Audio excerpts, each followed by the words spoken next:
Dites-moi, c'est important pour vous de revoir encore ce film, cette projection? Ah oui, c'est très important de revoir ça. Grâce à Dieu, on est là encore, malgré l'âge du film. Voilà.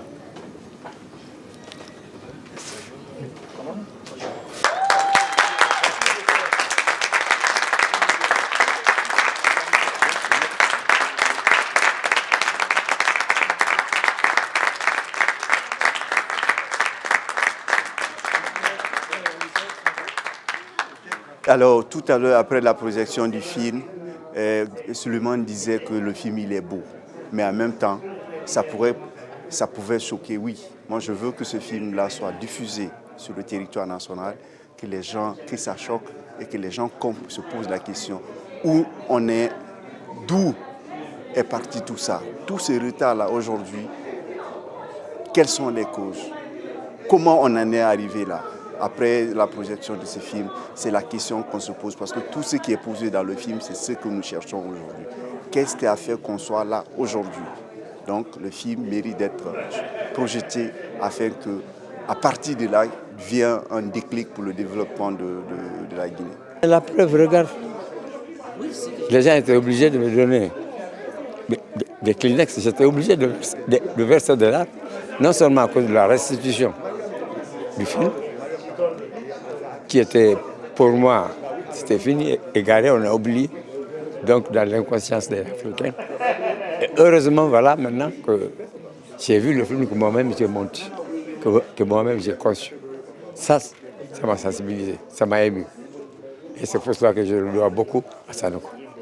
De la fierté et du défi. Il vient de restaurer un sentiment de fierté chez moi que je dirais que peut-être qui se perdait en moi petit à petit. Parce que quand je regarde ma Guinée actuelle, il y a tellement de questions que je me posais pour dire en fait de quoi on peut être fier dans ce pays au plus profond de moi, même si je ne l'exprime pas forcément. Mais là, regardez ça, c'est restaurer ma fierté. Il vient de me montrer à quoi ressemblait ma Guinée, qu'est-ce qu'elle est devenue après les indépendances et c'est quoi le devoir. Il nous a interpellés à un devoir de patriotisme, d'engagement et de remise en question de soi, de travail. Donc, tout ce que je retiens, moi, je n'ai pas envie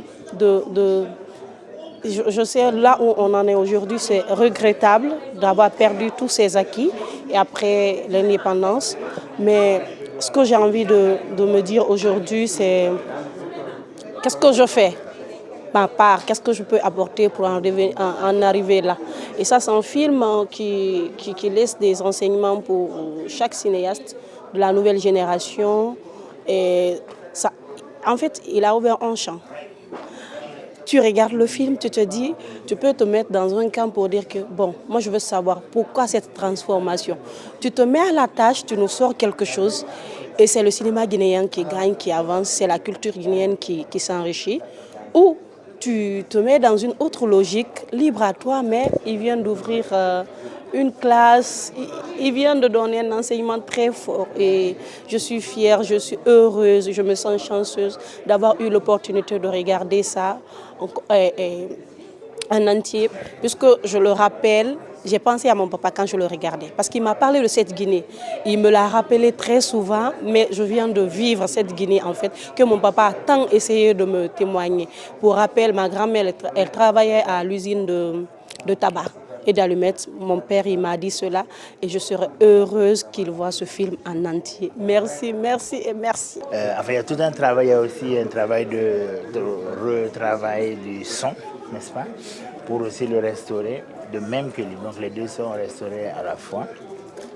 Et il y a aussi un travail de color grading, comment dire, étalonnage, qui se fait souvent avec un membre de l'équipe du tournage.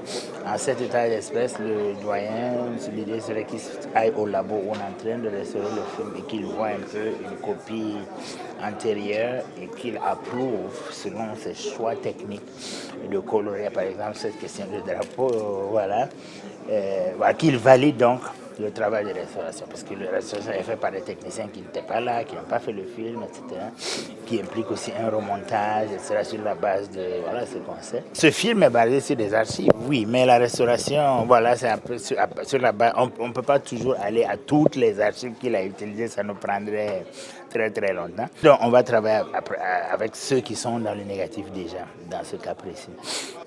C'est un des classiques du cinéma africain, vous le voyez bien. Ce film est un lieu de mémoire sur les lieux de mémoire de l'histoire africaine, du désir de l'Afrique pour son émancipation. Vous voyez un peu les différentes étapes du film telles qu'il les a expliquées, l'esclavage. Il commence même pas avec l'esclavage parce qu'on va au Moyen-Âge aussi, avec l'Empire mandingue, etc., qui nous donne une idée d'abord du parcours de l'Afrique, de sa soumission à son émancipation, en tout cas dans les années 50-60, de ce qu'on essayait de faire dans ce qu'on appelle the day after, le jour après, c'est-à-dire une fois que l'indépendance a été proclamée, qu'est-ce qu'on fait? C'est là que le travail commence. Et là, vous voyez bien que la Guinée avait des idées très très précises. Que faire dans le domaine agricole, que faire dans le domaine industriel, que faire dans le domaine culturel, etc. Il y avait vraiment en anglais on dit roadmap, n'est-ce pas? Il y avait une direction très claire, une orientation claire. Ici on dit le discours d'orientation politique. Voilà, il y avait vraiment une orientation politique très claire dans tous les domaines. Et c'est absolument fascinant parce que, comme le disait l'autre monsieur, on en est là aujourd'hui. C'est le projet du régime actuel, de l'AES, etc., prise en charge de nos destinées. L'indépendance économique, l'indépendance alimentaire, l'indépendance idéologique et politique, l'indépendance culturelle. Et donc ça colle vraiment à notre présent.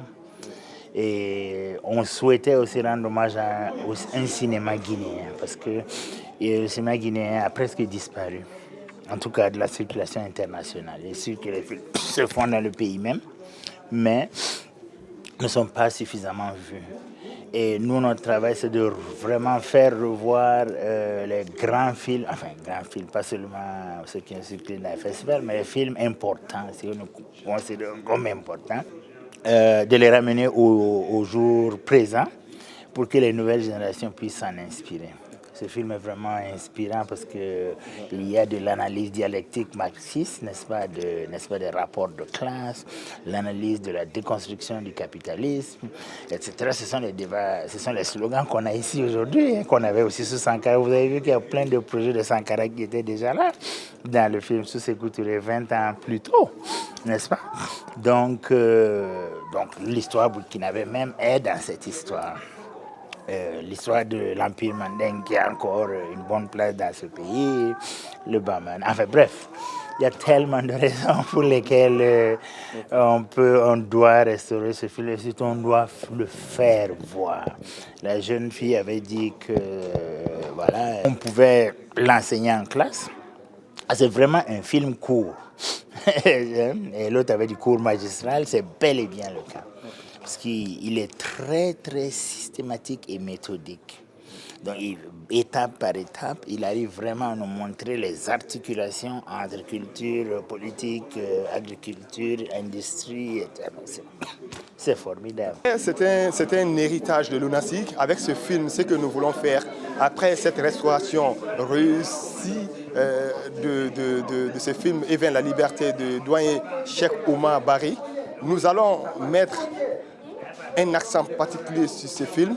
Pour pouvoir le suggérer d'abord à notre État, il faut que ce film soit vu par les gouvernants de notre pays, parce que ce film il a en lui un cours magistral sur la gouvernance, la bonne gouvernance et les acquis de la République de Guinée. Donc, cela étant dit, il faut promouvoir ces films à travers les chaînes de la République de Guinée, aussi le projeter dans des grandes salles, faire des projections très proches du peuple, c'est-à-dire s'assurer que le nombre de personnes, assez de personnes puissent regarder ces films, tisser des partenariats avec des distributeurs, mais aussi des diffuseurs de films à l'international pour que ces films puissent faire un parcours Et c'est ce que nous réservons pour ces films. Après, bien sûr, c'est de les garder dans les archives pour des éventuelles utilisations qui pourront quand même être au bon profit de notre pays.